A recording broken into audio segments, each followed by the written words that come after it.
is a Cosmic Octave original podcast. Me and Jake running down the street with a handful of comic books, kicking ass and banging chicks and drinking booze No, not and me. smoking Not weed. me. I'm married. Yeah, well, I'm married. Jake. Can't do that. Yeah.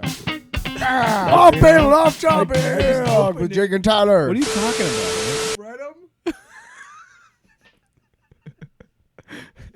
Well, that's this week's show. Episode 99 is when we're finally going to get canceled. 0.1. No. 99.1. 0.25. 0.2787612. This is just, we're going to do what comic books do. Because you know how sometimes they do that? Like the half issue or something like that? Well, that's because they're trying to get to like 750 for like a big old... It's like at a certain time. So, well, we didn't want... Because... how our schedule will work out. This is episode 99, off panel, off topic, by the way. I'm Jake. That's I'm Tyler. I'm Tyler. Anyway, listen to it on Spotify. Today's show is number 99. So next week should be number 100. But next week we're going to be talking about The Flash, and that's mostly what we're going to be talking about. And I figure... I would rather want us to do something special for episode 100. And we have some things planned. Episode 100, it's going to be something. It's shaping up to be as awesome as your PlayStation 5 is fucking weird looking. It looks... Look, I enjoy my PS5 a lot. I'm sure you do, but who designed it? It looks like an internet router, doesn't it? No, it looks just you know what? Stupid. It sounds like someone's jealous. Jealous. Yeah, that should be a drop. Well, you know how to get it out of the show. Here you go. Bloop, blop, bloop, beep. So the Flash episode will be episode 99.5, which is not the first time. We've done a couple back in the day before we started doing more videos on YouTube and stuff. There's a couple episodes where I talk about Guardians of the Galaxy and Ghostbusters Afterlife, stuff like that. So it's not uncommon. Yeah, it's not technically like the 100th It will be something we've never done before. Episode 100 is going to be the start of a new era, a new dawn, a new day. Really? You didn't tell me about any of this. A new frontier. Am I fired? Yeah, well, okay. Cat's out of the bag. Shit. We're breaking up. All right. Show's over. Episode 100 will be our last. All 6 of you will be crying yourselves. Yes, the 5 downloads will be very upset. Anyway, the people who support Nerdrotic and all them are just gonna have a fucking big party. Yeah. Cool. We don't have to go and watch these videos at the behest of our masters, because that's how they see the algorithm.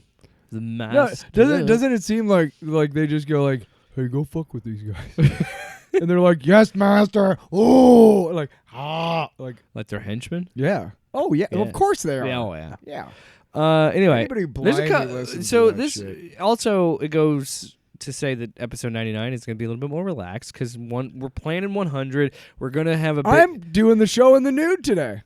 Wow. We're going to be doing Flash next week, so this is going to be a little bit slower episode. I wanted to try some things out here. I thought you said this week was the Flash episode, which is why I'm doing it in the nude. I'm sorry for everybody. I'm sorry. How many times did I tell you? The Flash. I don't mean Flash me. Oh! Yeah. So it's okay that I'm nude right now. Cool. Well, yeah, because it's only audio, so we're fine. Well, also, we're sitting at a table, so you can really only see me from, like, nipple down. Wow. Up. Nipple up. Just talking through your wiener. All right. Nipple down.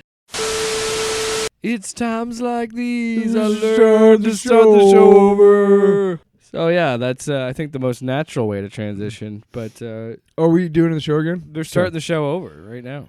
Starting the show over. Do you think we have to pay Foo Fighters because that was, a perfect parody of their song? I think if Dave Grohl...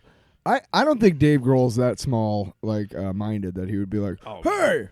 No. You can't! I think Dave Grohl's a pretty cool dude. I would love to. That is, if there was one person, one musician, I would love to pick their brand to be him. Why do you think I want to be a rock star? And so I can hang out with Dave Grohl. And you know what? Would really not because I watched. That's not the only. I recently watched the Foo Fighters documentary. I think it's called Back and Forth. It was for their Wasting Light album that was in like 2011. Yeah. A pretty solid album. But I was watching the documentary about it, and it was just so you could see how frustrated Dave was when he formed the Foo Fighters because they just kept wanting to talk about Kurt Cobain. And it's like, and now he's got this new album that's come out, and you have to think that he's going to get asked about Taylor, their last drummer. I can't remember his last name. Taylor Hawkins. Taylor Hawkins, yeah. And he loved him like a brother, so I can imagine. And like, I just really feel for that guy, and I'd love to just talk to him about just music because I think too many people talk to him about. I don't think they've done enough musically that they don't really talk about Kurt anymore. I'd want to talk to him about Motorhead and Iron Maiden. Like, I would like to sit down with him and just chill and talk about bands that we like. Until I watched that documentary, I didn't even know he was the drummer in fucking Queens of the Stone Age. No, for one album. That first album. But that was third or fourth. Oh, I thought it was the first. Oh. No. But either way, it was cool. A band called Caius started in the 90s, and I loved them. And they pretty much started the stoner rock thing. And then they did like 4 or 5 albums. And early aughts, he broke off, the guitar player, and formed Queens of the Stone Age. He did 2 different albums with a guy by himself, and then with a guy from Screaming Trees, Mark Lanigan, who actually died recently. And then the third album he did was Songs for the Deaf. And Dave Grohl played on like 8 of the 16 tracks. He didn't play on every one. Yeah. And then I can't remember who else was on that album because they have their pictures. It's him and Dave Grohl but him and Dave Grohl and Josh Homme, Dave Grohl, and Trent Reznor have done a ton of shit. Like they jam a lot, which is like fuck. My what else? Favorite like with a guy like those, like guys like that, I would just love to talk about music. Not even necessarily their music. Oh no, just how I they wouldn't view want to music. talk to Dave. I mean, unless he wanted to, which I doubt. I would want to, like I said, I'd like to sit down and be like, "What's your favorite what's your favorite Iron Maiden album?" Mine has got to be probably Seventh Son of a Seventh Son. Yeah. And he'd be like, "Yeah, you know what, man? Mine is, whatever." But that being said, Dave, you have a invitation to come on and talk with us on our podcast. On our 5-listener podcast. No, just I think he just seems like a genuinely good dude, and he's somebody I'd love to talk to. And it's just frustrating that he's had those 2 tragedies in his career, and I feel like I hope, and I think it's a little different because I think this current Foo Fighters album is very much an album about Dave going through grief because he lost a guy he called a brother. And I think it's a little bit different now. I think Dave is maybe a little bit more open to talk about that stuff. But like I said at the beginning of he didn't want to talk about Kurt because he loved Kurt too, and right, but he wants to talk about his Foo Fighters, and they're asking about like, how do you feel about Kurt being gone? Yeah, it's been like 5 years. No, not that. No, that did happen. Yes, and that's one thing that was in the documentary and everything. But what I was just saying, like it shows you, I think, the level of growth of him as a person, as an artist, of being like he's being a little bit more open. Because those songs, like the new album, those songs are really very much about grief and dealing with losing someone. I really dig it, but that's not my long box. We got on a diatribe. I had a Foo friend. Fighters. Well, no, just real quick. I had a friend back in Iowa City, and one thing I really hated about this friend, I loved him to death. But every time I brought up Foo Fighters, motherfucker would be like, fucking, they're never going to, fucking, he would compare them to Nirvana. And I'm like, you can't compare the 2 bands. They're completely separate bands. Just because one guy played in the same band, they're not even close. Dave Grohl has played in like Foo 5 Fighters or 6 is bands. like, Foo Fighters is like, Dave loves playing in arenas and shit and loves all that shit. Kurt hated that shit. Yeah. He fucking hated it. He wanted to play in dive bars the rest of his life, okay? So, I mean, they're not even the same dude. Not even close. No. Anyway, I just wanted to say that. Oh, and before we move on to anything else, your Denver Nuggets are the NBA champions of 2023. You don't even like basketball, dude. What am I wearing right here? What am I wearing right here? You're wearing nothing. Oh, my God. You're naked. Oh, I forgot about that. He's wearing nothing but these Denver Nuggets sweatpants on his wrists. And I'll tell you what, they look terrible. Is that it? You done? The Nuggets are one. Well, I am happy. I'm never going to see another championship with any of my other teams. So let me have this. Happy for the Nuggets because I always love to see it when franchises never won one. It's nice to see that happen. Vikings. I'm telling you are going to be on your deathbed, knocking on heaven's door. Hi. Okay. And they're gonna kick the field goal, win the game, win the Super Bowl, and then you're just gonna beep. That's it. That's how Tyler. And then goes St. out. Peter's gonna be like, "How was it?" I'm like, "You couldn't let me have a beer after that, you fuck." Beep. And then I'm down in hell. I'm like, "Shit." But they got beer. It's room temperature, but they got beer. In heaven there is no beer. That's why we drink it here. That sucks. Why would you have heaven with no beer? What the fuck? Wow. Anyway, so, back to the show. Yeah. Some things I wanted to talk about. Get on that, heaven. All right. Get on that, heaven. Hey, St. Pete, do you need a card for a distributor or something? I mean, shit. Couple things. I on my way back home, on my way here, before we recorded, I got a PS5. I've been playing through the Spider-Man game on my PS5 and really enjoying that. And I'm going to do, at some point, I'd like to do a video on it and just talk about it because I really dig it. And then I found out, because I had the PS4 version of Guardians of the Galaxy game that came out a couple years ago, that upgraded to my PS5. So I'm playing that on my PS5. Wow. I started it up, but there's one thing I love about it, and I love it when any medium does this, when they have something, where they do like a multimedia idea. So Peter Quill in this game, in this continuity of just this game, he gets the name Star-Lord from a band in the 80s, like a hair metal band in the 80s. It's called Star-Lord. Yes. So that's where he comes up with the idea, and that's why when he wears his leather jacket, it says Star-Lord on the back because it's his band. They went to the level of actually producing like an album.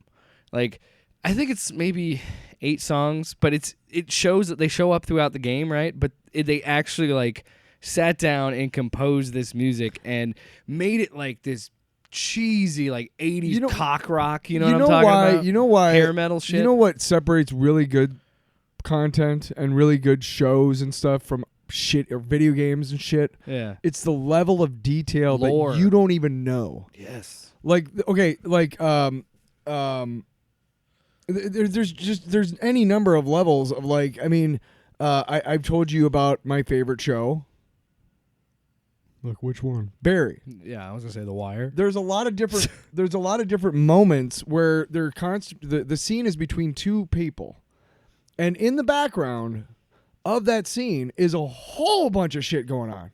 And you know that if you could walk into that TV screen and walk behind those two actors and walk into the background of the scene, you know that you could walk up to those guys wearing battle armor and with their weapons, and you could see, and they'd be like, yeah, these are authentic weapons. They really fire. This is real. You know what I mean? Like, that level of detail is why that show is so good, because when you put like detail, like what I'm talking about, my stuff in September with all the detail I want to put into it.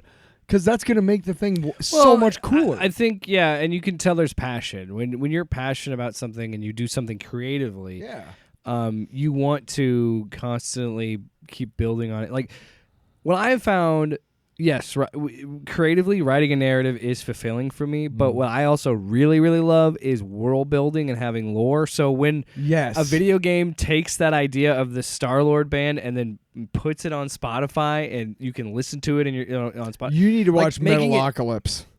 I know, because Death Clock is a real band, but dude, it's a fucking great show. But it's hilarious. It's such a fun idea, and I had already beaten that game when it first came out, so I'm going to be playing through it again at some point. But I just kind of fired it up to see what it looked like, because I was playing it on with like 60 frames and like nerdy spec stuff that you don't care about. But anyway, I was like, well, if it's a new console, I want it to run on the highest graphics it can and all that stuff. So I was just kind of messing around, and I just remembered why I enjoyed it, because I would say like the game, that this version of the Guardians is truer to the comics than the movie. Not to say I didn't like those movies. I think James Gunn's trilogy is great, but I think this is a little bit more in line with the comics. Like, they look more like their comic book characters, and but like there's just little things that I love about when a property and a license like that does something different, and it's like, yeah, we're gonna have this whole hair metal band, be on Spotify, and you can listen to it. Like, it's just cool that they made it tangible. Yeah. In the real world, and I don't know. I just love it. Like, I love it when there's that level of detail because it's passion. And in that Spider-Man game, there's a bunch of like backpacks that you're collecting throughout the game, and they're literally just world building.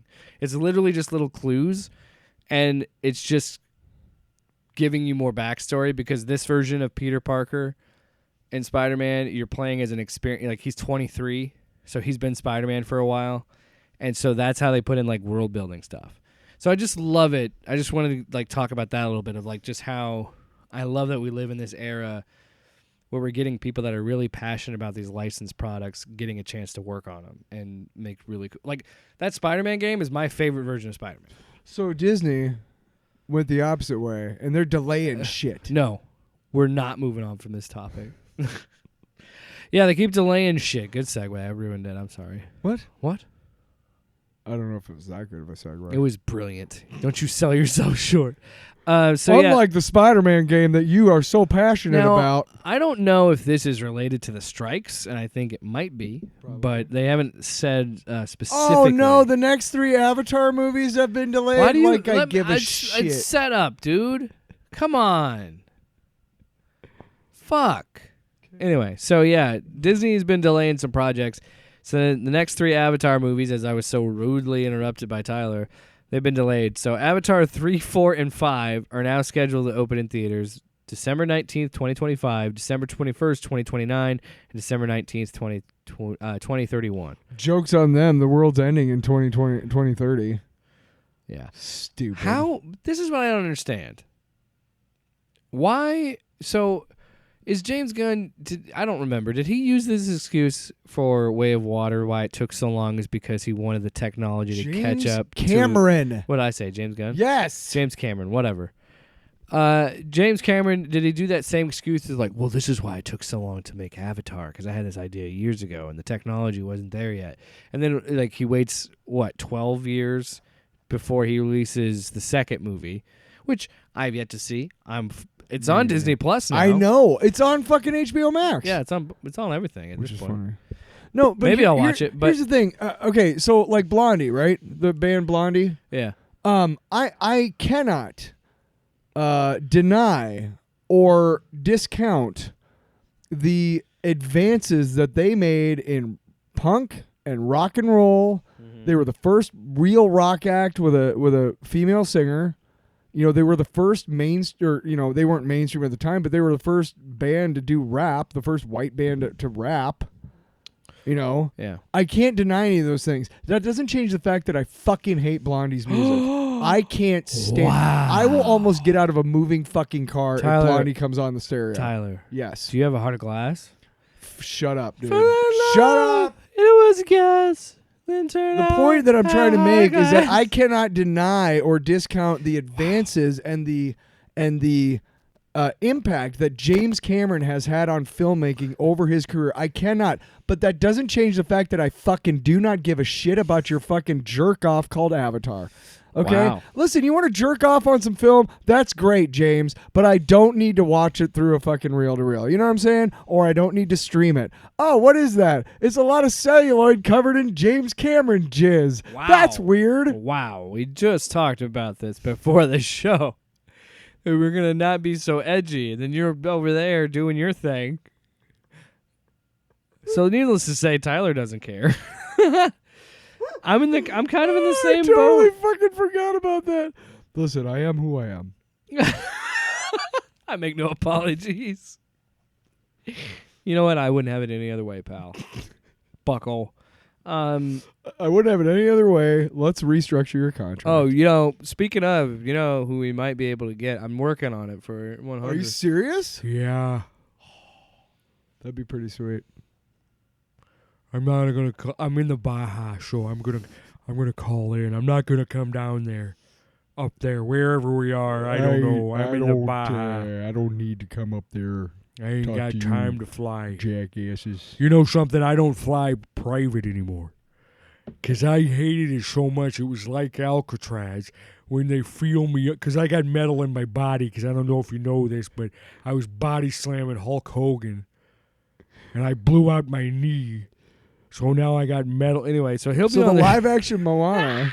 How do we even segue out of that? You got to do it. You got to. One of us has to get pulled out because I like to think of it as Ventura quicksand, where Well, the thing hey, is, don't step in there. the That's thing is, Ventura quicksand. is you don't just do the voice. You do like the man. You're like, Yeah, you because know, you can't you not. can't. If you're do not that. gonna wave your head like this, like you know what The you're trick trying- is, whenever you talk, Yeah. it's your vocal cords Yeah. are straddling your clavicle Yeah, into your jaw. I learned how to. That's how you breathe That's how you breathe. underwater if you're a Navy SEAL. That's how you develop gills. Is you go ahead and have that. So I got something anyway. Okay, let's do this. Live I action don't care Moana. anymore. I'm just doing Ventura. My face hurts now. Not even joking. It hurts. But Well, see, here's can the we? thing. Okay, There's only time one out. You keep jumping, and I want to keep having a conversation. about Avatar. Yes. Ugh. Okay. No, fine. We're moving on. No, I do. We're talking about I Moana. want to give you your We're chance to talk about Avatar because I don't care about Moana either. Oh my God! Then why are you even doing the show? Why'd you even No, show up this week? I was trying to All get right. to the Star Wars and the shit that I care about. I don't care nothing about nothing. Listen, No, for I just all- wanted to make fun of this because yeah. it's like this movie doesn't need to exist. I think the original Moana, the animated one, is a perfectly good movie, Never perfectly seen it. fine movie. Those people who are waiting for it, like, okay, more power to you. I'm not trying to. It's just The Rock is playing the hits because he fucked up with Black Adam. Oh, is he So- playing himself? Or is Yeah, he- he's playing fucking Maui, the god guy. Which is funny because he's kind of fat in the cartoon, and The Rock is The Rock. It's a little, but again, it just feels like he's going. But he went back to the Fast franchise after he said he wouldn't. They said that he lost money for the XFL, but I'm not surprised because usually businesses like that don't make money their first year. Right. But like, it's just, it's ridiculous. I think he had a way more invested in the Black Adam thing Yeah, than, man. than people thought. And that's why this delay is not surprising to me because it gets moved to June 27th, 2025. And it's not. Why we have to stop this trend Disney Joke's does. on them. The world's ending next year. You know what? We're part of the problem as a society because Little Mermaid is third at the box office last weekend, and that movie's still making money. Have you seen the new Lego? Even though we need the Lego clamshell? No. The Little Mermaid? It's huge. It's just I just wish Disney would stop doing live action remakes of their animated movies and just let them be animated. You know what I mean? I've never seen any of the remakes or most of the animated movies. I just get frustrated sometimes. I think the last new animated Disney movie I watched, besides maybe Toy Story, was The Little Mermaid. Yeah. Well, I'm just getting prepared because I have a niece and nephew that are younger age, so they like those kids' movies. So I see them, and I know my son's probably going to watch them in a few years. So I'm probably going to see more of those Get than you used are. to Bluey. But Okay. I love Bluey, man. That's a great show, fantastic show. I'm not even being ironic. It's a good show. I'll fucking play that right on my... I will do a Bluey podcast right now with my wife. I've seen every episode. That's fantastic. Go for it. I'll even Do do you want it. me to just leave or what's up? Yeah, get the fuck out. Talking about Bluey. Get the fuck out. We're talking about Bluey, dude. Grow up. So, Let me finish. No, I'm kidding. I'm done. Yeah, let's talk about the thing Tyler wants to talk about. Yeah, well, I do want to talk about this because I find it interesting. so what Star Wars movie are they talking about? A So, new trilogy? No, they- it's 20. Okay. all of the like future because there was they had that Did you see Mangold's thing about his movie and how it's going to basically be the 10 Commandments of the Force? yeah, no, I'm thinking that might Fuck yeah. I'm thinking that might be one of the movies that's being delayed. I think Sure. that whatever Taika Waititi's supposed to be doing, and then I don't know what the other one would be. But I also saw a report that Andor is going to be the most expensive show that they produced for Star Wars stuff. But it is weird that we're going to be looking at 2026. At that point, will be almost 7 years since a Star Wars movie was released in theaters. A new Star Wars movie. Isn't that fucking crazy? Because you would think at this point there'd be like 6 or 7. 1983 was the year that Return of the Jedi came out. And when did the Phantom Menace come out? 99 or Yes. okay. 16 years, dude. Yeah. And we didn't even think we were ever going to get a new one. So what the fuck are you all whining no, about? I'm not whining. I'm just saying. Do you believe we're going to go 3 years without a damn Star Wars What? movie? No, What kind of that's a world are we... That's not what I'm talking about.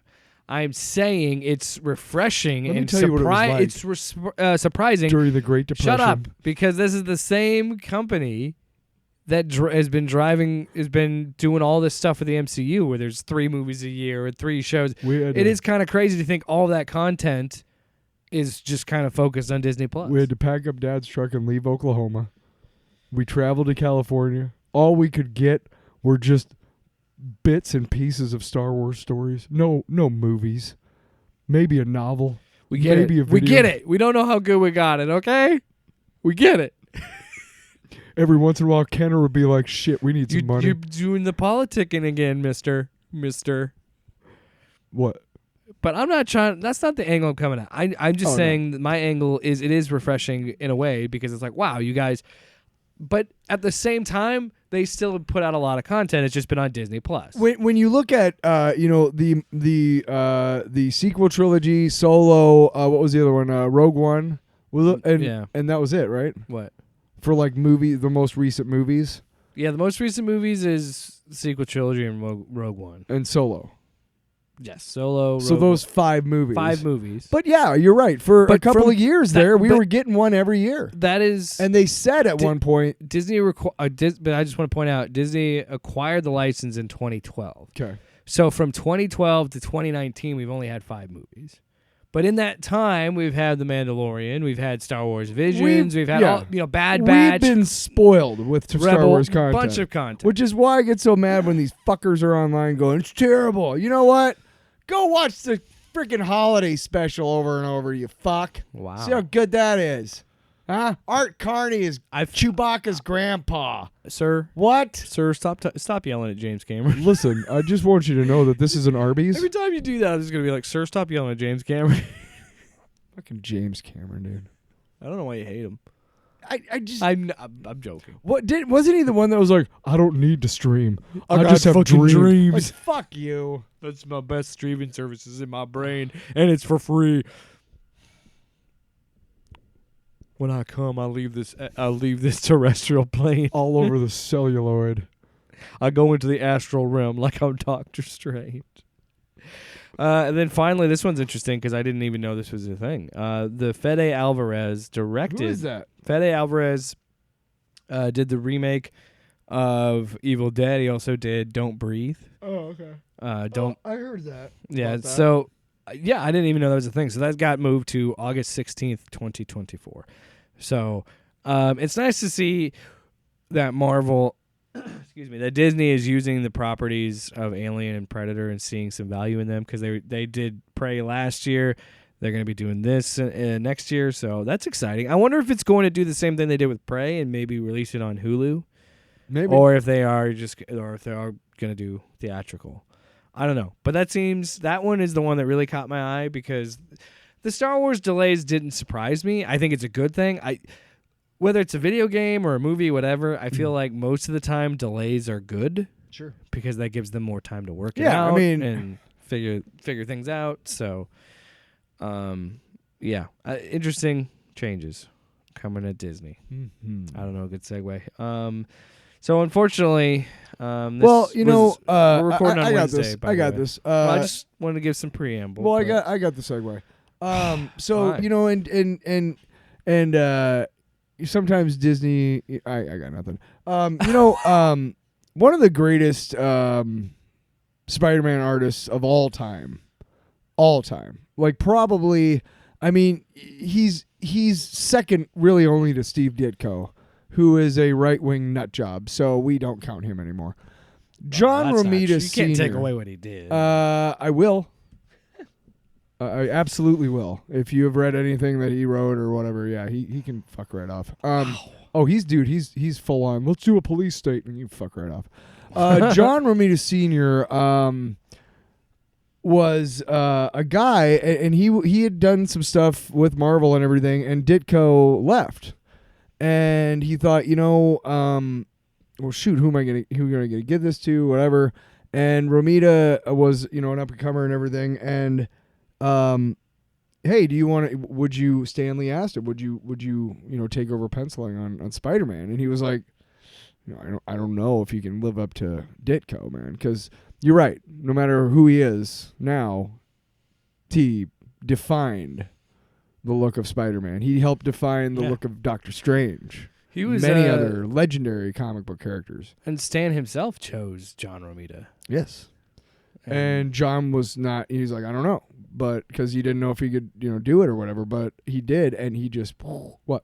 No, I was just listening to you. But I. Well, when you have that legend, it was almost like taking over for Kirby, almost. Yeah. And so, but the thing is that he became, again, almost, it's so close, really. The only thing that Ditko has going for him is that he defined what Spider-Man, was, but Romita really took the meat of like the series. Mary Jane Watson's first appearance, the entire Gwen Stacy saga, all that shit, Green Goblin dying, the drug thing with Norman Osborn, that whole like saga in the middle in the 70s and shit. He was the Spider-Man artist. Oh yeah, like when you think of some of the most iconic looks, and there's a few artists, but there's not. I don't want to take away from what Ditko did contribute to the character, but there are different styles. Like that's when these characters last as long as they have, you have those certain artists that give a distinct look. They're like what I remember a lot in the 90s was Todd McFarlane's Spider-Man, how he drew him. But when you think of that classic Spider-Man look, you usually think of Romita's designs. And the big difference too is Ditko pretty much took him through high school. But when Romita was really, doing his heavy shit on Spider-Man, that was when they were kind of trying to grow him up a little bit. He was in college now. He was roommates with Norman Osborn. He was dating, I can't remember, or Norman was dating Gwen Stacy, and then he hooked up, and then Peter Parker and whatnot. That whole thing happened, but you've seen the iconic photo of Spider-Man and Mary Jane's wedding. Yeah, John Romita. Yeah. And you can't talk about Spider-Man without talking about John Romita Sr. You almost can't talk about Marvel. Yeah, without talking about John Romita Sr. Especially because he did so much more. Than he was the art. Spider-Man. He was the art director. Yeah. for like a good portion of the 70s and 80s. So, and he again, when you think of like for me, when you think of Marvel, I think of Stan Lee and I think of John Romita. I think those were the two guys because those. And so, they're the guys that built the thing. So my brother and I are growing up, and we're in the 80s, and the X-Men is probably the most popular book in comics. It has been since the 70s. X-Men dominated the fucking 80s. Claremont and a host of artists. There was Paul Allen. No, not Paul Allen. He gets killed in American Psycho. Paul Allen does. It's great. Jared Leto. I'm sorry. No, God, I can't remember. Paul Smith was one of the artists. John Byrne was one of the big ones. But the biggest one that I remember when I was reading every month was John Romita Jr. And he had such a distinctive style, and he's now penciling Spider-Man again, the Zeb Wells run, which is interesting because it's really cool to see him back on the book because he did Spider-Man like in the 90s or in the aughts, I think. He didn't do it at all in the 90s, or like he didn't for a long time did not do Spider-Man. Yeah. But he did do one of my favorite runs of John Romita Jr. And again, that's just because I know him more as a contemporary artist because I grew up with his stuff. I've read obviously the Romita Sr. stuff, so I know about it. But the stuff that really was seminal to me was the stuff that I read month to month when I was, 8, 9, 10 years old. And every month I see this splash page with Romita Jr.'s stuff. And I've never seen, you can see bits of Senior in Junior's drawings, but not a lot. Like Junior's got his own style, and I've met him a couple times. He actually lived in Iowa City for a little while, and I met him a couple times at a comic book store down there, and he sketched a Spider-Man on a brown paper bag and signed it. I don't have that anymore, but I do have an issue of Iron Man that John Byrne wrote, and that was during the Mandarin's reimagining in the 90s. And that was also, Byrne was sick of the, he said this, he was like, I wanted to bring on Romita Jr. because I said, hey, let's make the Iron Man armor look more like a fucking tank. No, seriously, because he was like, he was sick of the whole, like, before he had gauntlets, a helmet, a breastplate, and like boots. And everything else was this chainmail shit that he electrified and then hardened around him, right? Okay. So nothing like the movies. That's the way it was. Nothing like the movies, right? Nothing. But do you imagine how stupid that sounds? Yes. So it's like it's paper thin fucking metal. Okay, Iron Man, right? Oh, how do you survive in space? You know. And John Byrne came along. And he's like, dude, if I'm going to take over, you know, Marvel wants me to do Iron Man, that's fine. But I'm going to bring on John Romita Jr. because I know he can draw Iron Man the way I want him, which is a fucking suit of armor.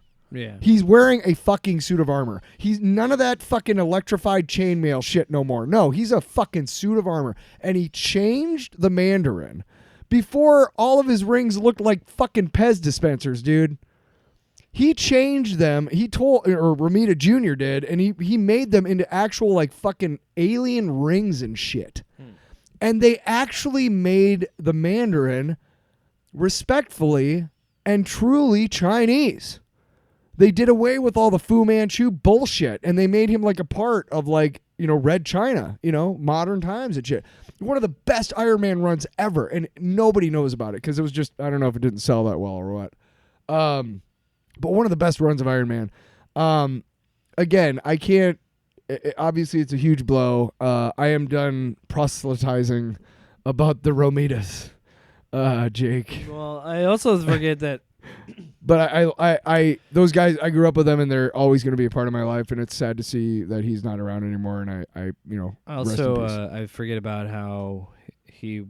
I also think of him when I think of him. I think of Daredevil. Because he did, before he did Spider-Man, he did Daredevil. Senior. Oh, yeah. But Junior did, see, after he did X-Men, he jumped on with Miller, Frank Miller, no, it was Ann Nesenti and Daredevil, and that was like Typhoid Mary. Yeah. That was her first appearance. That was really good, too, yeah. But yeah, Senior, that's fucking right. I forgot Senior did Daredevil too, yeah. First, yeah. Captain America, he did a lot of that, too. But yeah, I think most people think of his work with Spider-Man. You can't almost mention Romita Sr. without Spider-Man. Yeah. You can't almost mention Spider-Man without Romita Sr., for that matter. Yeah.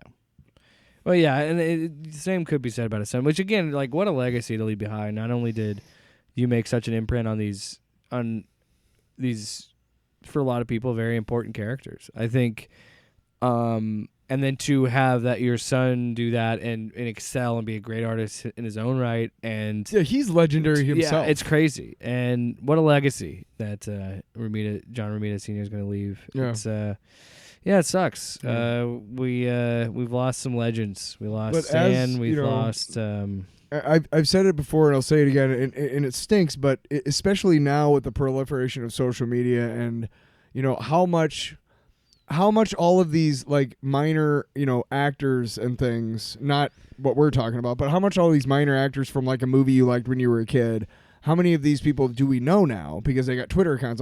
And we're, you know, I read somewhere like somebody of my generation, like all of our heroes are dying all of a sudden. It's like, no, we're getting older. Yeah. And they were like in their 20s when we were like teenagers. Well, and another one that I was going to say when George Perez passed too. It's like him and Stan Lee and John Romita. It's like it is. We're getting to this age where like we're getting so much older, and like because Stan Lee was an old dude when I was a kid. Yeah, he was like in his 60s when I was when I was 7. So I'm watching him and tying it back to that. I think it's like it's such a cool thought to think that those guys are still immortalized. Oh, yeah. And what they did for those characters and how, like I said, the impact that they have. It's forever, man. Yeah. And I think that's why humans create art, because art can live on and can be our expression If I died tomorrow, okay, my music would be there forever. Well, not forever, but you know what I mean? Like, it would still be there. Right. And there'd still be a way for my voice to be heard, even though I've passed on. And that's really fucking powerful. And it's not why I make it. It's beautiful, though. That's kind of.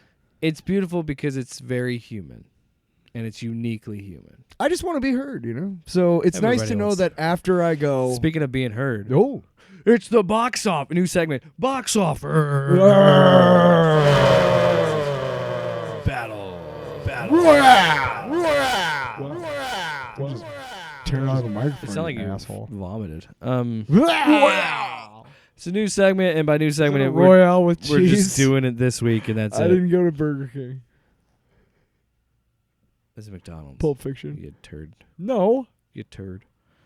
You know what I like to call people What when do I'm they mad call at the 'em? Whopper? I didn't go to Turd burglar. That's a good one. Speaking of turd burglars, the Transformers Rise of the Beast turd burglared the box office. The Transformers burgled some turds this week at the box office. Not the box office. Not the box. So anyway, what I want to talk about. First The off, tune of 190 million burgled turds. I want to talk about Spider-Man Across the Spider-Verse again, because this movie did a lot better than anticipated. So it's pulled in $226 million in North America and $390 million globally, which makes it Sony's highest grossing animated release in history. The original Into the Spider-Verse only reached 190 in North America and 384 million globally, which is awesome. I love seeing More of that. really good movies do well at the box office, so we'll get more. When you love a movie and it's really popular too, Yeah.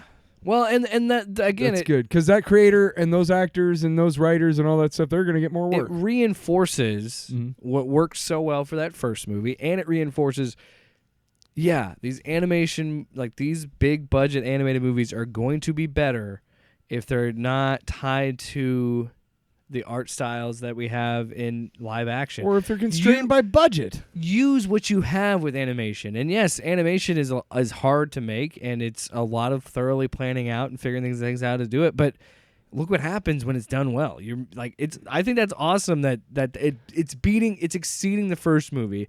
And again, it So gives more credence to be creative. Lord of Miller, like they started with what, basically 21 Jump Street? Is that the first thing they did? Basically, that's the first big thing. yeah, But I mean, which was really good. And the which second one is great I'm sure too. they had a pretty decent budget for both. And the bottom line is that studios are figuring out that if you guys, if you don't try to put any real constraints on these guys, like, hey, you can only spend this much money or whatever, if you just say, hey, whatever you guys want to do, they're going to pump out some really excellent shit. And it's great that they're not, beholden to, I'm glad that they don't have to like sit there and be like, can we have another 10 million? For Like, instance, fuck that. movie did so well that they were allotted more creativity with it. And Yes. that Spider Society scene in that movie took 4 years to make. 4 years Don't to doubt get it. that done Don't doubt it. and do that. Yeah. And that's a good thing. Yeah. I'm really happy about that, and the fact that it's beating out its first movie. And look, I hate to pat Sony on the back because they're still making that stupid fucking Craven movie and a Madam Web movie, but And El Muerto. The fuck. But when Spider-Man is in their movies, when it's Spider-Man in them the last few years, Sony has been nailing it. Like, and that's across the board. That's, with the Spider-Verse movies, that's with the Holland movies, that's with the video games. Like, they're just killing it with that. Mm-hmm. And it's a good thing. It reinforces it. And you know what? I think what they were doing with the Spider-Verse stuff, it was really like, look, we technically have access to all of the Spider people. So would you want to see a Scarlet Spider movie or a TV show? Would you want to see this? And I'm just so angsty. but I'm also worried about that because then they could also do like oversaturation of spider Right, stuff, but right. But it's still at the end of the day. you give me a Spider-Verse trilogy and I'm good. At the end of the day, I love Spider-Man, and so whenever Spider-Man does good, He's okay. I'm excited. Does well, does good. I could- Spider-Man swing swang. All right, I but could take him or leave him. as good as Across the Spider-Verse is Just doing, zooming right past that, huh? ding ding, the battle royale continues because as good as Across the corner. Did you notice that also you can hear? Did you notice also that you can hear that you could hear yourself slapping the table in frustration over Listen to talking me. again? Listen to what I have to say. Fine, you're talking again. All right. Could have made a fucking song. Too Across late the now. Spider-Verse was thwarted by Optimus Prime. Son of a bitch. Ding ding in the battle royale because they beat Spider-Man this weekend, making $60 million domestically for Rise of the Beast, Interesting. which is better than what they expected. This movie outperformed their expectations, and it made this was crazy. Made $170 million globally. I think that full on $110 million is from China. Yeah. Like China fucking loves the Transformers movies. They always have. They've always performed well in China. Well, But no, that's a good thing because I've heard really good things about this Transformers movie, and I'm glad that we are going in a new era. It started with Bumblebee. I'm glad we're going in a new era of the Transformers live action movies that we're just gonna leave. But it's similar to what DC is gonna be doing. We're leaving behind the Michael Bay era. We're on a new frontier. thank God. So then, that brings me to the other Ding, question. Ding ding, new challenger. The Flash. Warner. Challenger. So Warner's hoping The Flash can take the box office this week and make about $155 million opening, roughly 70 to 75 million I domestic. think I could do that. You think so? See, I don't know. I don't know I- how that. I don't. 'Cause These numbers are abstract to me. I'm never gonna have this much money. So whenever you say oh, I don't know. Sure, fuck. I don't know how they even calculate that shit. Anyway, This is why Box Office Battle Royale is never happening again. Because the low level of enthusiasm. what? What are you talking about? You should just let it play for a while. Well, it's gone now. You son of a bitch. You son of a bitch. So dumb. But anyway, see, I don't know because it's going to be a real interesting walk the walk moment because I feel like the people that have been talking about Ezra and complaining about Ezra, if you don't want to see this movie because of Ezra Miller, that's fine. That is your choice. I don't see a problem with it. I wish they would have refilmed it with an actor who was better than Ezra. Oh, you just crashed somebody's car. Good job. Hope you have insurance. Hey, you know what? It's not my fault that we have a crash your car moment every week on this show. It's your fault for driving around and listening to our show. Yes, it's always the listener's fault. But it is. And look, That's how Republicans think.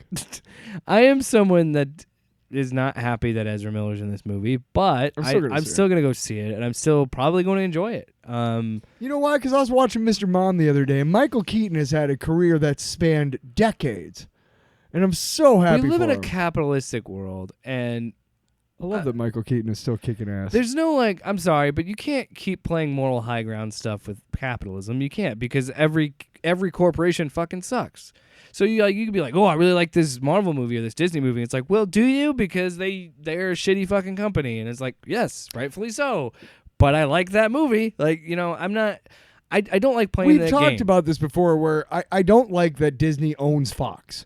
I don't like that as a human being and as somebody who understands trade violations. And as somebody who understands global economy, yes. I don't like that. However,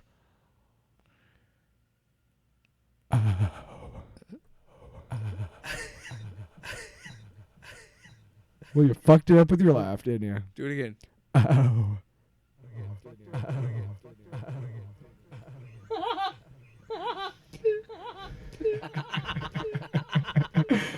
Anyway, Now they've definitely people turned have off turned the it show.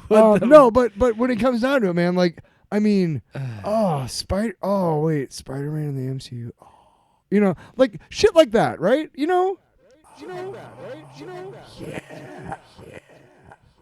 That's creepy. I don't know if I like. Why do you keep making me do it? It's your fault. Yeah, this is why we can't do Box Office Battle Royale, because we'll just keep making. But no, I mean seriously, like we've talked about this, how again as a form of that's bad that it's happening, because I mean, what happens when one corporation owns everything? Then they control everything. They control everything that comes out. They control news. That's bad. And you know what else? That's a bad idea. You know what frustrates me? Because we're recording this on Wednesday. The premiere was on Tuesday. Of Flash? The Flash, yes. And Ezra was on the red carpet, and I'm like, seriously? This is what's fucked up. That is clearly signaling to people, if you're rich and white, you can do whatever the fuck you want. Now we know it. It's just a little annoying when it's rubbed in our face. It's fucking bullshit. Can I just say this too? Because if those are, I don't know if they are truly if they are truly sorry for their actions, and they've been proven in court that they aren't, I don't know. If they are truly sorry for what they did, and they're truly looking to make reparations for what they did, they would have said, "I don't deserve to be at that premiere. I need to earn that because I fucked up bad." But instead of going, yeah, but wouldn't people argue? Well, isn't that what he did with they did with their punishment with Warner, where they didn't do much press or interviews or anything about that? Like, somebody would probably argue you protect him from tough questions. Somebody would say that's punishment, Warner Brothers. Man, I would love to be. You know what? I would love to work at a job where I never get asked any tough questions, and it's called punishment. And have no accountability for what I do. And then that's called punishment. I want a job where I'm 10 minutes late and nobody comes up to me and says, "Why were you 10 minutes late?" And they call that punishment. Nobody ever says, "Why are you leaving an hour early?" Nobody ever sits me down in their office and let's talk about your attendance. Nobody ever does that, and they call it punishment. Fuck yes, I'll take that job. I will take that job in a heartbeat. What do you mean you've taken 17 bathroom breaks in the last hour? What? Oh, damn it. Do it again. What do you mean you've taken 17 bathroom breaks today? Because in an hour is a lot. And you're like, I don't know, man. Every time I wipe, it's like... stay. I'll eat your ass. You just need to stay in the bathroom. If you're taking 17 every hour, just stay there the whole hour. You clearly got some shit that needs to come out. You kick open the stall and you say, "I'll drink your blood." And then you say, "You are nothing but garbage, yeah. Nothing but garbage, Gaina." So we've stopped doing the show and we're just... It's all drops now. Okay. Brilliant! And the listener's like, I got what I paid for. It's free. That's what you get. I mean, yep. Well, what do you want? Tyler. He's Tyler. Let's wrap it up with It's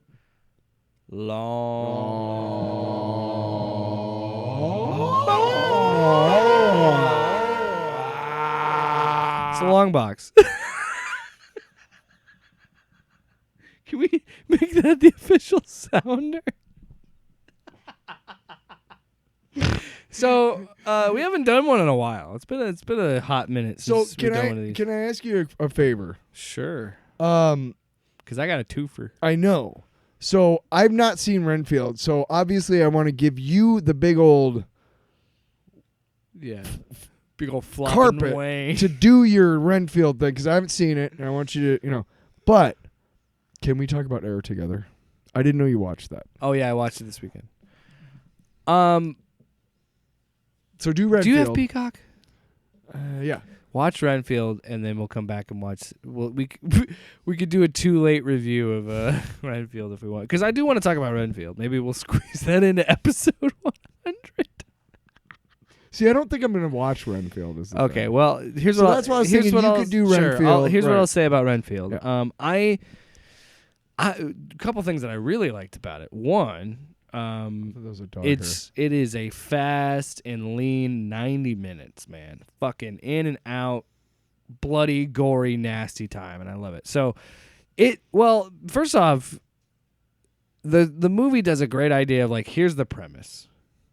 We get a pretty good actor, Nicholas Hoult, and we get Nicolas Cage to be Nicolas Cage and just munch all over this scenery. And but he does it in such a way where it's always funny because it really is.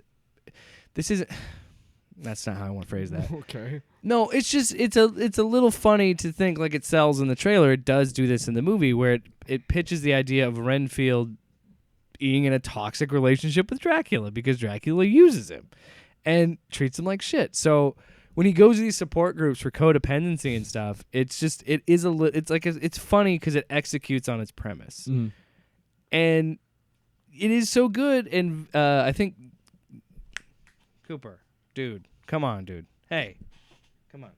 He sorry, my dog was just licking the shit out of Tyler's elbow. You said elbow, right? Yeah. What'd you think I was doing? Dude, I got hair all over my hands and my awesome Nuggets wristbands. Anyway, any Hoosiers. Damn it! Okay. It is funny because it's so effective that when you root for Renfield, like Nicolas Cage is really good at being a dickhead Dracula, and I think we've romanticized Dracula a little bit, so it's kind of nice to see Dracula be a shithead again. And he kills it, so that's awesome. But anyway, let's talk about Air. Are you sure? Which is... That's what you want to talk about? Well, Renfield? I would like to talk more about it, but if you haven't seen it, like... And I don't know if you're going to see it. I'm not... Okay, I would say watch it just for the fucking... I can. Just for the gore. And the fact that it's 90 minutes. Like that sounds good to me. Here's the issue I have. I love that Nick Cage is having like this renaissance of whatever it is. But I haven't seen that, unbearable weightness. It's so good. I know I want to, but I'm also like, do I really? I kind of like Nick Cage the way I remember him. Raising Arizona. You don't like the self-aware Raising Arizona. Nick Cage?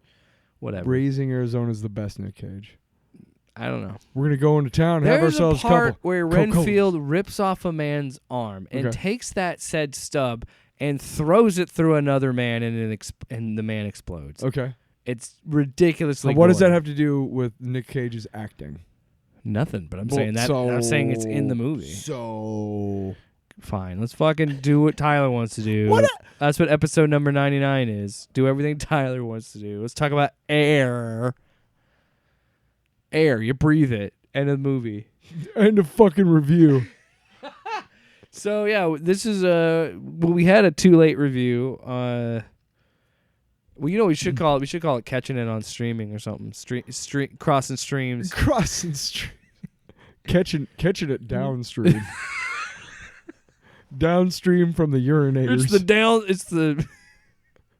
It's the downstream upload hour. How come the people down the stream all have yellow clothes? That's because they're downstream, son. They wash their clothes in the river. We pee in the river. What?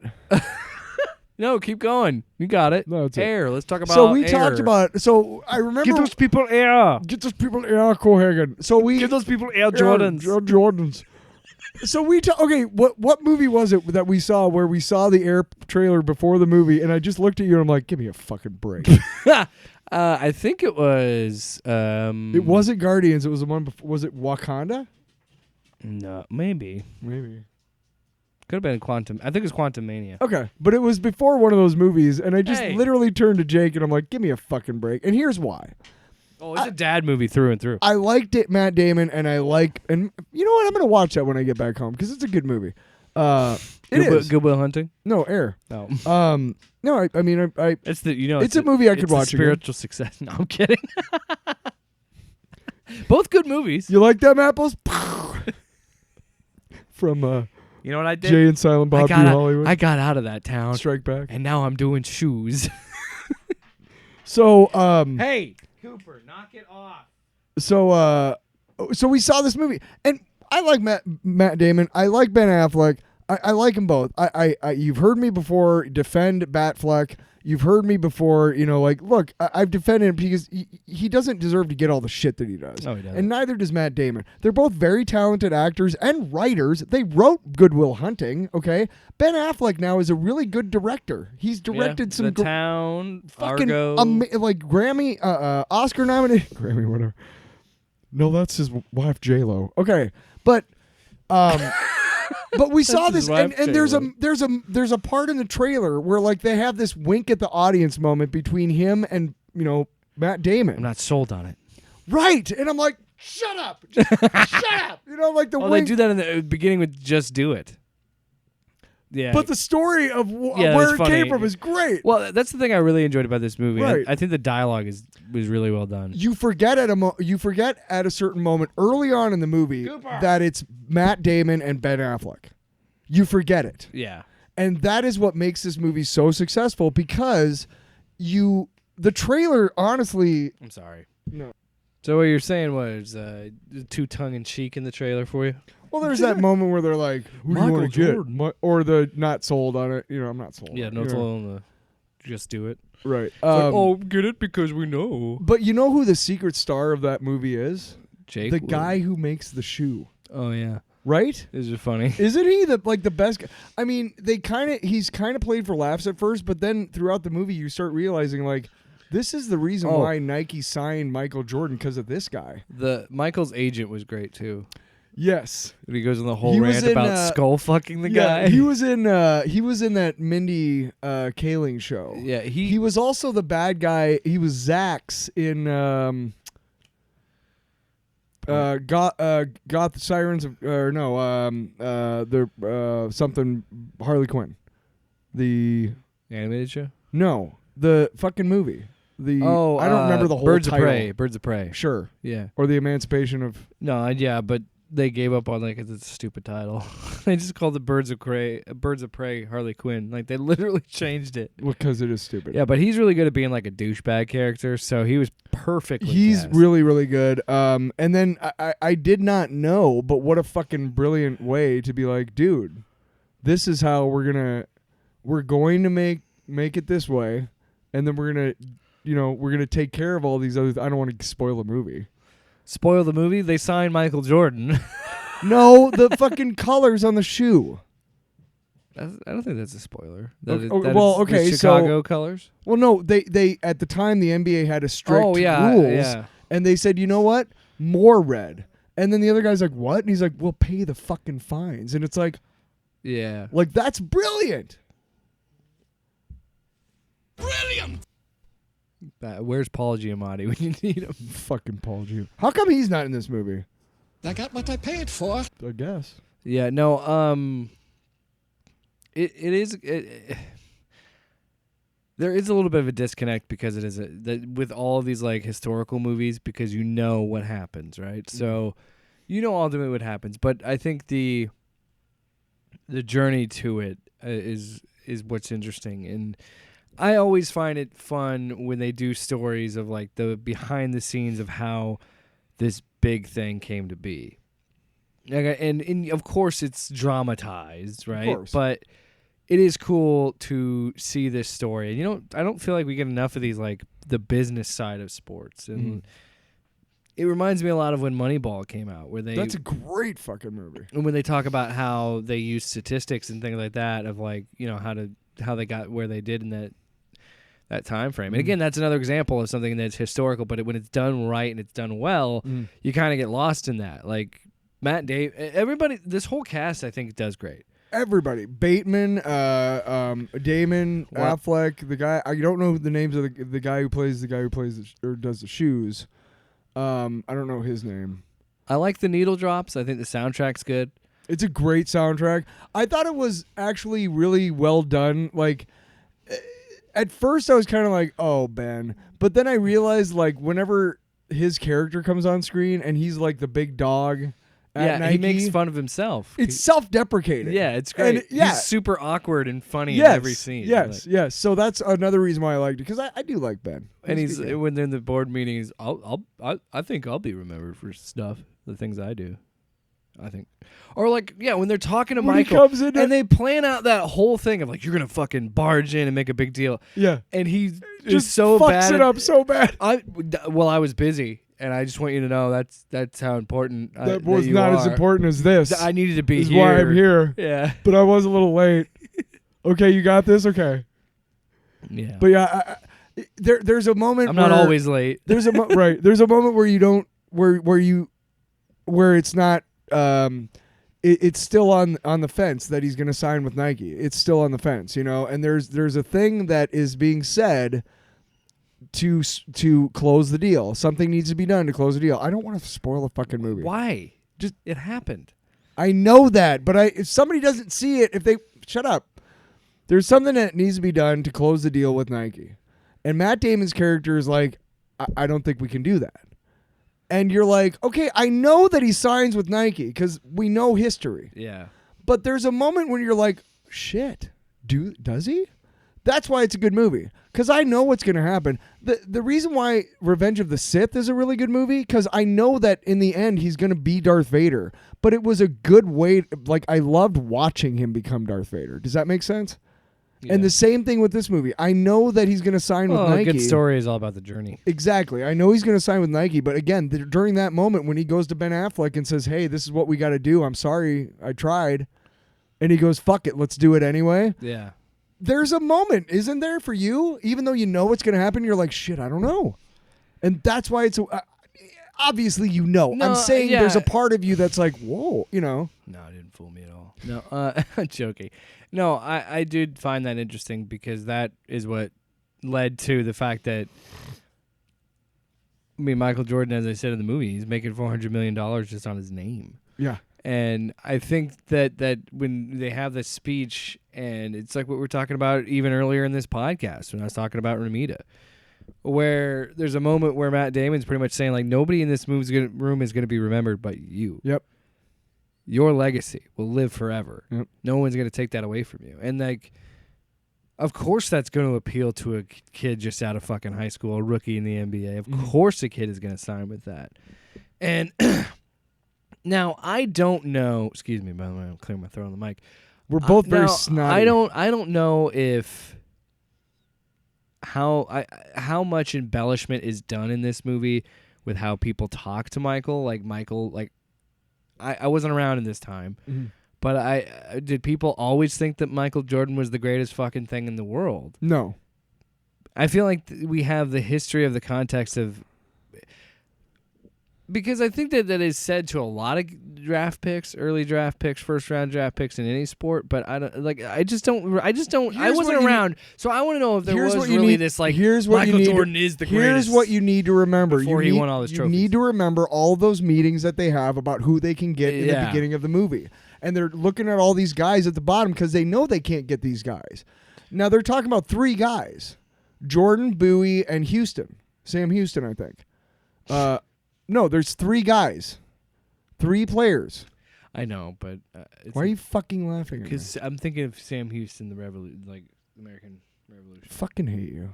Do you not think of the Alamo when you think of Sam Houston? No. Well, you didn't remember it. The Alamo? Deep in the heart of Texas. Pee-wee's Big Adventure. Pee-wee. Shh.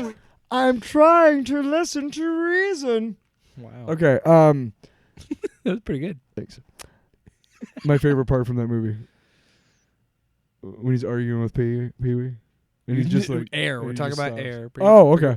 So we're talking about Pee-wee now. No, but they're talking about 3 different guys, and they're talking about these are the 3 top picks in this year's draft. They're not talking about Jordan like he's the greatest thing or they ever, or the other 2 guys. I know, they're talking about Jordan because he's the only one that they think that they can get. And he's a top 3 draft pick in the NBA. So yes, he's got to be something good. But the part I really liked that cemented you it. watched the tape. Yes. Yeah. And he explains it to that other guy. Look how confident he is. Dude, that is fucking huge for me. Even though I watched Michael Jordan play, I watched all 6 of those championships. You know what's funny is I think you can. That's what there was to do. If you go back and you watch Brady's first Super Bowl, I don't know. Excuse me. Who was that against? The greatest show on turf, Kurt Warner. Oh, they won. Or they won the year before. The Rams did, and they were going to try and right. Everybody thought they were going to repeat. Yeah. And you can kind of see it in that first Super Bowl he won. They had to drive down the field, kick the field goal. Mm. And it was tie game, but it didn't seem like there is something to that. I think there are some athletes that are just clutch and want the ball in their hands, and it is kind of, it's always fun when movies do that, when they have that aha moment of like, look at this, like. And that's why I'm saying, like, don't look at it as they thought Jordan was the greatest thing ever. Like, I don't remember hearing about Michael Jordan until He finally won one? No, it was, I believe, I knew of him before that. And he was a star, clearly, in the league, but since he hadn't won a championship... Well, people forget how long it took him to win his first championship. 7 years, I think. Because he had been getting eliminated in the first round. Well, he had to get past the fucking Pistons for like 4 years and in then a he finally got row. Scottie. Finally then got, he got Scottie Pippen. Yes, and then, finally, yeah. But anyway, good stuff. Good stuff. Great movie, and I think that's why... I think that's what makes the movie so successful is they describe to you why... I need to see somebody who knows sports and knows that sport and knows players and knows how to scout. I want to see in a movie, I want to see that guy explain to me why he thinks that player's good. I know Michael Jordan's probably the GOAT. Yeah, there's arguments to be made, whatever. But I know he is, right? Because I've watched him play and we know this. But I want to know the guy who tried to sign him to Nike, why did he want to try to sign him so bad? Because of that tape? That's fucking... That's the kind of shit that makes movies like that good. That just... I'll eat your ass. That just eats my ass. You know, Yes! you know who would do that? Tiki Watiti. And I'm sorry I kind of took over one of your long boxes. I'll drink your blood. That's what he says in Renfield. He looks at him and he's shaking. So and my he goes, long box. Listen here, Renfield. I'll drink your blood. So my long box is a show. Don't talk. I was just trying to interrupt your long box since you interrupted mine. So there's a character actor named Aidan Gillen. I don't know if he's related to Karen Gillan. I know he's British. Karen is the. I'm not gonna look it up. I don't want you to. But Fuck you. she's Nebula. Karen Gillian. Yeah, Gillen. Gillian. Gillen. You don't know her. You're getting offended like you know her personally. There's no I in her. It's Gillian's Island. Anyway. Anyway. Okay. But he was in The Wire. And Game of Thrones. He's been in a lot of stuff, actually. You've probably seen him in something.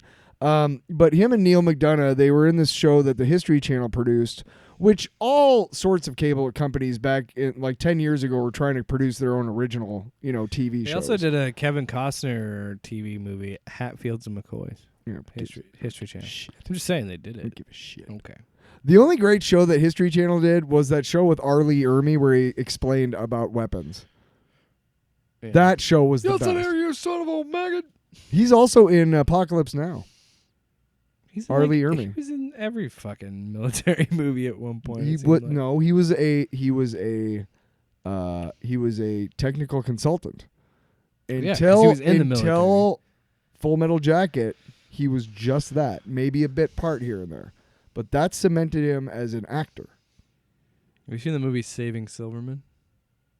He's pretty good at that. He's great in Seven. This when he's in Somerset and Mill's office and the phone rings. This is not even my phone. Hangs it up. No, but it's called Project Blue Book, and I watched 1.5 episodes so far because I've got a lot going on with albums and things like that. Oh, fucking, you're cool. Oh, you just need a look on the face. I'm sorry, I'm antagonistic. Yeah, you're a dick, and yeah, you're a dick. yeah, you're a dick. No, but here's the thing. Do you remember we watched a trailer before we did the podcast on Netflix called Black Knight, and one of the things, it looked interesting, but then you see that they kind of scrimp a little bit on the special effects, like they're a little. I think you guys are too harsh on it. But I'm listening. What? It's like you make a point and then you get really mad when I don't agree with it. Cause fuck you. Don't have a difference of opinion. God damn it.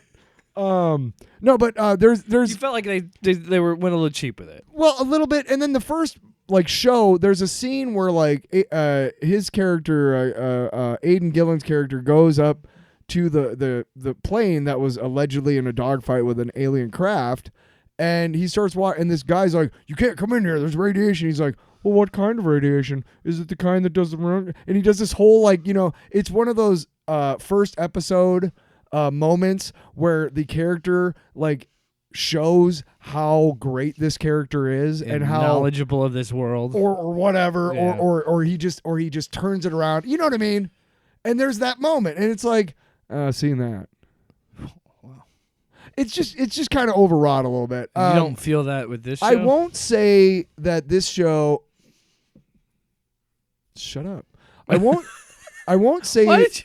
I won't say that Project Blue Book is not good. I definitely. I still haven't really got into it too much. But it's an interesting story to me about these guys that were supposed to. The idea is, back in the day, Project Blue Book was supposed to be the government's office,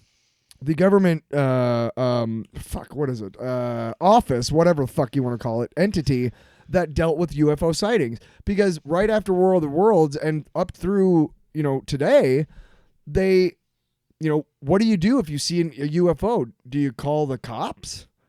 And Project Blue Book was the government's way of saying, hey, we got you. You see an alien, you call us, and we'll investigate, right? So not only was it there to take the heat off of other, things like the cops or the firemen or politicians, whatever, but they show it in the first episode that they're trying to get the doctor to come on board. And he's like, I got all this other shit, and he's like, well, we want you to. They couch it to him like this: we want you to help us disprove to the American people that there are aliens. We want you to help us tell them, no, there are no UFOs. And that's interesting because you didn't really know that growing up with Project Blue Book like I did and knowing of it. You didn't really know that the whole point of the project was to eliminate UFO sightings and basically tell people, no, you're wrong. Instead of helping them, maybe they're having hallucinations. You know what I mean? So it's interesting that way. But it's definitely worth a watch. It's free on Roku channel, and I think it's 1 season or 2 seasons. But I'm going to keep watching it. We'll see what happens. What? That's it. I'm done. I don't want to do the show anymore. Fuck it, man. I'm out of here. I'm out of here, man. Oh, Tyler, come on. Stop. He's breaking other things in the studio. Oh, Tyler. Come on, man, just leave. Hey. I said, hey. That Why was you breaking expensive. shit? Hey, don't grab that. Stop doing that. Don't toss that out the window. We should just scat to end shows. Oh, scat singing. I thought you wanted us to Like take a shit? shit. Yeah. Off panel, off topic with Jake and Tyler.